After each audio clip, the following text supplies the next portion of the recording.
Hello guys, welcome back to simple trading trade report video. ఈ రోజు 20th of March. So basically నేను ఒక video అయితే చేశాను, బట్ అది రికార్డ్ అయితే అవ్వలేదు. అందుకని డైరెక్ట్ ఇంకా ట్రేడ్ రిపోర్ట్ వీడియో చేస్తున్నాను. మార్కెట్ లో మనకి కొంచెం నిఫ్టీ 50లో ఒక కప్ అండ్ హ్యాండిల్ సెటప్ అయితే దొరికింది ఈ పాయింట్ దగ్గర. సో బేసికల్లీ మార్కెట్ అయితే గ్యాప్ అప్ ఓపెన్ కిందకైతే వచ్చింది. మనకి ఈ రెసిస్టెన్స్ దగ్గర కప్ అండ్ హ్యాండిల్ ఫామ్ అవుతుందో చూడొచ్చు. బ్రేక్అవుట్ వచ్చిన తర్వాత ఈ పాయింట్ దగ్గర అయితే ఎంట్రీ ఇచ్చాను.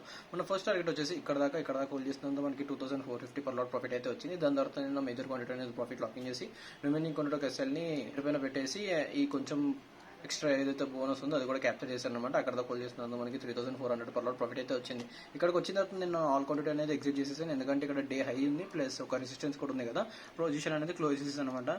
ఒకవేళ మీరు బ్యాంక్ నిఫ్టీ చూస్తే బ్యాంక్ నిఫ్టీలో కూడా మనకి సేమ్ టైం దగ్గర ఒక కప్ అండ్ హ్యాండిల్ ఫామ్ అవ్వడం చూడొచ్చు. బట్ నాకు నిఫ్టీ 50లో ఒక మంచి ఆపర్చునిటీ దొరికింది, అందుకే నేనైతే అది గ్రాప్ చేశాను. సో నేను మీకు చెప్పినట్టు మంచి ఆపర్చునిటీస్ గురించి వెయిట్ చేసి అలాంటి ట్రేడ్స్ తీసుకోవడం మంచిది. మీ ట్రేడింగ్ నాకు మెన్షన్ చేయండి. ఇప్పుడు మీ ఛానల్ సబ్స్క్రైబ్ చేసి మీ ఫ్రెండ్స్ షేర్ చేయండి. నెక్స్ట్ సెషన్ కలుద్దాం.